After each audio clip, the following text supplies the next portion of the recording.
Big TV భక్తి సమాచారం WhatsApp ఛానల్లో జాయిన్ అవ్వండి. అన్ని విశేషాలు ఎప్పటికప్పుడు తెలుసుకోండి. బిగ్ టీవీ ఆధ్యాత్మిక ప్రేక్షకులకు నమస్కారం. ఎక్కడ చూసినా ఇప్పుడు ప్రపంచం అంతటా కూడా మహాకుంభమేళా అనేది వినిపిస్తూ ఉంది. ఎందుకు అంత ప్రాముఖ్యత ఉంది? అక్కడికి ఎందుకు అంతమంది లక్షలాది కోట్లాది జనాలు వెళ్తూ ఉన్నారు? అసలు మహాకుంభమేళా అంటే ఏంటి? వీటన్నింటి గురించి తెలియజేయడానికి మనతో పాటు ఉన్నారు ప్రముఖ జ్యోతిష్య వాస్తు పండితులు శ్రీ దేవులపల్లి బాలచంద్ర శర్మ గారు. వారిని అడిగి మహాకుంభమేళా వెనుక ఉన్నటువంటి కథ ఏంటో తెలుసుకుందాం. నమస్కారం గురుగారు. నమస్కారం. మహాకుంభమేళా అసలు సాధారణ కుంభమేళా అంటే తెలుసు, అర్ధ కుంభమేళా అంటే తెలుసు. మహాకుంభమేళా అనేది ఇప్పుడు ప్రపంచం అంతటా వినిపిస్తున్న పేరు. ఎక్కడెక్కడి నుంచో లక్షలాది కోట్ల మంది కూడా అక్కడికి రావడం జరుగుతుంది. 6 రోజుల పాటు ఈ కుంభమేళాన్ని నిర్వహిస్తూ ఉంటారు. ఎంతోమంది భక్తులు వస్తూ ఉంటారు. ఆ స్నానానికి ఎందుకు అంత విలువ? అసలు మహాకుంభమేళా అంటే ఏంటి? శ్రీమాత్రే నమః, శ్రీ గురుభ్యో నమః. కుంభము అంటే కుండ అండి వాస్తవంగా. అవునా? మీరు చెప్పినట్టుగా అర్ధ కుంభమేళా అనేటువంటివి చాలా తక్కువ మందికి తెలుసు. ఎవరికి తెలియదు. 6 సంవత్సరాలకు ఒకసారి చేస్తారు. అయితే ఈసారి ప్రయాగ్రాజ్లో జరుగుతున్నటువంటి ఈ కుంభమేళా చాలా చాలా విశేషమైనటువంటిది. అయితే 12 సంవత్సరాలకి ఒకసారి జరిగేటువంటి క్రతువు. అయితే మనకు పుష్కరాలు ఎలా అయితే జరుగుతాయో కుంభమేళా కూడా అలాగే జరుగుతాయి. విశేషంగా యాత్రికులలో కూడా విశేషంగా మనకు ఇప్పటికీ తపస్సు చేసుకునేటువంటి చాలామంది హిమాలయాల్లో, ఋషికేశ్లో, హరిద్వార్లో చాలా చోట్ల వాళ్ళు దాక్కుని ఉంటారు. ఎందుకు అంటే వారి యొక్క తపశ్శక్తి అనేటువంటిది ఎంత తక్కువ బయటపడితే అంత మంచిది అనేటువంటి వారి ఆలోచనతోని వాళ్ళు గుప్తంగా వారి జపం వారు చేసుకుంటూ వారి తపస్సు వాళ్ళు చేసుకుంటూ ఉంటారు. అలాంటి వాళ్ళు సైతము ఎక్కడ కుంభమేళా జరిగితే అక్కడికి ప్రయాణం చేసి అందున స్నానమాచరించెదరు. పూర్వము మనకి క్షీరసాగర మథనం జరిగినప్పుడు దేవతల వైపు కొంతమంది, రాక్షసుల వైపు కొంతమంది యుద్ధం. క్షీరసాగర మథనం జరిగినప్పుడు పాముతోని మేరు పర్వతాన్ని మధించినప్పుడు దేవతల వైపుగా వచ్చినటువంటి వాళ్ళు యక్షులు, కిన్నెరులు, కింపురుషులు వీళ్ళందరూ కూడా కొంతమంది వచ్చి అందులో చేరి ఉన్నారు. వారే ఈ కలియుగంలో ఉన్నటువంటి ఎంతోమంది ఋషులు మునులుగా ఉన్నారు అని ఒక చోట నేను చదివినటువంటి ప్రామాణికం. కాబట్టి ఈసారి ప్రయాగ్రాజ్లో జరిగేటువంటి ఈ కుంభమేళా చాలా చాలా విశేషమైన, అసలు ఏ కుంభమేళా అయినా సరే విశేషం. ఎందుకంటే 12 సంవత్సరాల తర్వాతకి బృహస్పతి, అలాగే సింహరాశికి సంబంధించినటువంటి సూర్యుడు, వీళ్ళందరి కలయిక, ఇవన్నీ కూడా ఎక్కువ శాతం జరిగేటువంటి సమయము, కాలము ఆ కాలంలో ఆ నదీ స్నానం చేయడం చాలా చాలా విశేషం. అయితే చాలామంది ఏమిటంటే ఇక ఈ కుంభమేళాకు వెళ్ళకపోతే ఇక చాలా ఇబ్బందికరమైనటువంటి విషయము, అక్కడికి ఖచ్చితంగా వెళ్ళాల్సిందే అని పనిగట్టుకొని వెళ్తూ ఉంటారు. నేను ముందే చెప్పానమ్మా, అక్కడికి ఎవరెవరు వస్తారని చెప్పాను. ఋషులు, మునులు, ఇలాంటి తపస్సు చేసుకునే వారందరూ. ఎక్కువగా వచ్చేది ఇంకా ఎవరు అనంటే నాగసాధువులు వస్తారు. వారు అత్యంత శుచిగా శుభ్రంగా ఉండేటువంటి కాలం ఈ కాలం. అంటే అంతకు ముందున్నటువంటి వారికి ఏవైనా శౌచములు ఏమైనా ఉంటే అక్కడ తీర్చేసుకొని ఉంటారు. అక్కడికి వెళ్ళి అక్కడ వాళ్ళేంటి అలా ఉన్నారు, వీళ్ళేంటి ఇలా ఉన్నారు అనేటువంటి కామెంట్స్ చేయొద్దు. వెళ్ళామా కుంభమేళాకి, వచ్చామా అన్నట్టుగానే ఉండాలి. ఎక్కడి నుంచి వస్తారు వీళ్ళందరూ అని కొంతమంది వీడియోలు ఇవాళ రేపు ఏంటంటే బాగా ట్రెండింగ్ అయిపోయింది. సెల్ఫీలతోని రీల్స్ తీయడము, అది విపరీతంగా వ్యాప్తి చేయించడము. ఇది హైందవ ధర్మానికి ఒక రకంగా చెడ్డదనే చెప్పాలి. ఎందుకంటే మంచి చెబితే బాగానే ఉంటుంది, కానీ ఉన్నవి లేనివి కలిపితేనే చాలా కష్టము. కాబట్టి అలా వచ్చినటువంటి నాగసాధువులు కానీ వీరందరూ కూడా ఎక్కడి నుంచి వచ్చారో తెలియదు, వాళ్ళ మోడ్ ఆఫ్ ట్రాన్స్పోర్ట్ ఏంటో తెలియదు, వాళ్ళు ఎలా వెళ్తారో తెలియదు. ఎలా వెళ్తున్నారు? మనకున్నటువంటి ఇంత చిన్న సిమ్ కార్డ్ అండి, ఇంత చిన్న సిమ్ కార్డులోకి మీరు వీడియోలు చూస్తున్నారా? ఎక్కడో ఉన్న వ్యక్తితో మాట్లాడుతున్నారా? మీ కష్టాలు చెప్పుకుంటున్నారా? ఎలా జరుగుతుంది? ఆ సిమ్ కార్డు మీద ఏముంటుంది? కాపర్ రేకు కదా. మన దేవాలయాల్లో ఆ విగ్రహం కింద ఏముంటుంది? రాగి, ఇత్తడి, రాగి అట్లాంటి. అలా మానవ శరీరంలో కూడా బంగారము, రాగి, వెండి, ఐరన్ ట్యాబ్లెట్స్ అని వేసుకుంటూ ఉంటారు. దేనికి? ఇలా అంటే అవి విపరీతంగా శరీరం అంతా కూడా దగ్ధమైపోతే ఇంత మిల్లీలు వస్తాయి, అంత బంగారము, అంత రాగి వస్తుందట. అలా ఉన్నటువంటి మనస్థితి. ఎప్పుడైతే తపస్సు చేసుకునేటువంటి వాళ్ళు ఉంటారో ఆ నాగసాధువులు కానీ, వారు ఆ శరీరంలో ఉన్నటువంటి మోతాదు పెరిగిపోతుంది. అందుకే వాళ్ళు ఆహారం తీసుకోరు. వాళ్ళకి ఆయుష్ ఎంతకాలమో వాళ్ళకి తెలుసు.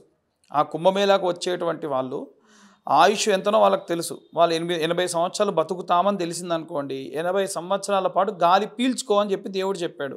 వీళ్ళేం చేస్తున్నారు, ఆ 80 సంవత్సరాలు పీల్చాల్సినటువంటి గాలిని 110, 120, 130 సంవత్సరాలకు పెంచుతున్నారు. ఎలా అంటే గాలి తీసుకోవడం ఆపేస్తున్నారు. అదే కదా తపస్సు. కాబట్టి అందుకే మనకు పూజ చేసేటప్పుడు ప్రాణాయామము అంటారు. అంటే గాలి తీసుకొని వదిలి స్తంభన చేసి బయటికి వదలాలి. ఎందుకు అలా ఆపాలి అని అంటే, నువ్వు రోజు పూజ చేసుకునేటువంటి కాలంలో 3 సార్లు పూజ చేసుకున్నప్పుడల్లా 1 నిమిషం పాటు నువ్వు గాలిని ఆపితే నీ ఆయుష్ 3 నిమిషాల నుంచి 10 నిమిషాలు పెరుగుతుంది. దేవుడి దగ్గర పూజ చేసుకునే టైం 10 రెట్లు అవుతుంది. అలా నీ ఆయుష్ 80 సంవత్సరాలు అయితే దానికి మించి నువ్వు బతికేటువంటి ప్రతి నిమిషము మీరు ఈ ప్రాణాయామము పూజ చేసినటువంటి కాలంలో వచ్చినటువంటి సమయం. మరి వాళ్ళు ఎంత చేస్తున్నారు, అసలు వాళ్ళు తిండి తిప్పలు అన్నీ మానేసి వాళ్ళు తినాల్సిన ఆహారం ఎంతో వాళ్ళకి తెలుసు, ఎన్ని సంవత్సరాలు బతకాలో తెలుసు. అలాంటి వాళ్ళు వచ్చేటువంటి కాలం కుంభమేళా. నిజం చెప్పాలంటే కుంభమేళాకి ఎటువంటి వాళ్ళు వస్తున్నారు వీళ్ళు వస్తున్నారు మేము చూడకూడదు ఇలా వస్తున్నాయి అలాంటివి ఏవి పట్టించుకోకుండా వెళ్ళే వాళ్ళు వెళ్ళండి. మాకు అలాంటి శౌచములు ఉంటాయి మేము నీట్గా ఉండాలనుకుంటే వెళ్ళకండి. ఎందుకంటే అక్కడ అంతగా ప్రశాంతంగా ఉంటుందనేటువంటిది ఎక్కడా లేదు. 6 రోజుల పాటు దీన్ని నిర్వహిస్తారమ్మా. అంటే అనేక రకాల దేశాల నుంచి ఎక్కడెక్కడి నుంచో వస్తూ ఉంటారు. దానం చేయాలని కూడా చెప్తుంటారు కదా. పిండ ప్రదానాలు చేసిన దానాలు చేసిన ఇప్పుడు మనం పుష్కరాలకు వెళ్ళినప్పుడు ఎలా అయితే పిండ ప్రదానాలు చేస్తారు, అలా పిండ ప్రదానాలు చేసుకునే వాళ్ళు కూడా ఉంటారు. మన వైపు తక్కువగానమ్మా నార్త్ ఇండియా వైపు వాళ్ళు చేస్తూ ఉంటారు. అలాగే దానాలు కూడా చేస్తూ ఉంటారు. ఆ సమయంలో చేయవలసినటువంటి దానాలు విశేషంగా ఏమిటి అంటే, సూర్యుడికి సంబంధించి బృహస్పతికి సంబంధించినటువంటి దానములు చేయాలి. కొంతమంది జాతకరీత్యా ఉదాహరణకు గురు అనేటువంటి వాడు నీచంలో ఉన్నాడు అనుకోండి, ఈ కుంభమేళా జరిగేటువంటి కాలములో శనగలు ఒక బ్రాహ్మడికి దానం చేయడం వల్ల చాలా విశేషం. ఆ ప్రదేశానికి వెళ్ళి దానం చేసినా ఇంకా విశేషం. అయితే చేసినటువంటి దానము ఆ బ్రాహ్మడు హోమానికి కానీ తినడానికి కానీ వెచ్చించాలి. అలాంటి బ్రాహ్మడికి మీరు దానం చేస్తే చాలా చాలా మంచిది. అందుకని ఇవాళ రేపు ఏం చేస్తున్నారంటే, అయ్యగారు మేము శనగలు తెస్తే మీరు వాడుకుంటారో లేదో శనగపప్పు తెస్తామండి ఓకేనా అని ఇస్తున్నారు. వాళ్ళు మంచి ఉద్దేశం వాళ్ళది.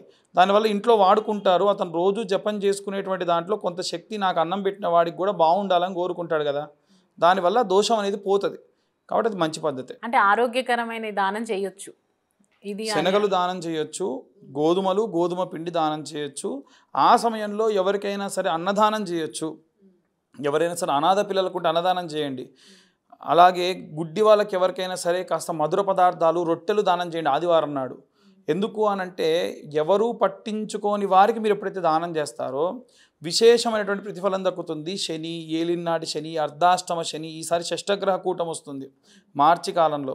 కాబట్టి ఆ సమయంలో 6 గ్రహాలు ఒకటే ఇంట్లో చేరి రకరకాలైనటువంటి ఇబ్బందులు పెడుతూ ఉంటాయి. ఉన్న 12 రాసుల వారిలో మనకు ప్రతి 12 రాసుల్లో కూడా ఉన్నటువంటి 7 రాసులు కూడా షేర్ చేసుకున్నారు అన్నమాట మొత్తం అంతా కూడా. అంటే సూర్యుడు చంద్రుడు తప్ప మిగిలిన 5 రాసుల్లో కూడా ఉన్నటువంటి వారికి సేమ్ ఒకటే గ్రహం ఉంటుంది. 6 గ్రహాలు ఒక దాంట్లోకి వెళ్ళిపోతున్నాయంటే అన్ని రాసుల వాళ్ళకి ఇబ్బందికరమైనటువంటి వాతావరణం. కాబట్టి ఎట్టి పరిస్థితుల్లో ఆ సమయంలో వచ్చేటువంటి గడ్డు కాలాన్ని బయటపడాలంటే ఈ కుంభమేళ సమయంలో దానము ధర్మం చేయడం చాలా చాలా మంచిది. నువ్వులు దానం కూడా చేస్తూ ఉంటారంట ఎక్కువగా, అది నిజమేనా? నువ్వుల దానం కంటే తర్పణాలు చేస్తారమ్మా. ఇందాక చెప్పినట్టుగా పిండ ప్రదానాలు తర్పణాలు చేస్తారు. నువ్వులు దానం చేయొచ్చు తల్లి. నువ్వులు దానం చేసి ఆ బ్రాహ్మడు గనక దానికి తగ్గ జపం చేసుకోకపోయినా, అవతల వాడికి ఇత జపశక్తి కంటే ఎక్కువ దోషం ఉంటే ఈ బ్రాహ్మడికి ఏదైనా ఆరోగ్య సమస్య వస్తుంది. అప్పుడు ఆ దోషం ఎక్కువ అవుతుంది. కాబట్టి మనము చిల్లు ఉన్న గిన్నెలో పాలు పోస్తే ఏమవుతుంది, పాలు వృధా అయిపోతాయి.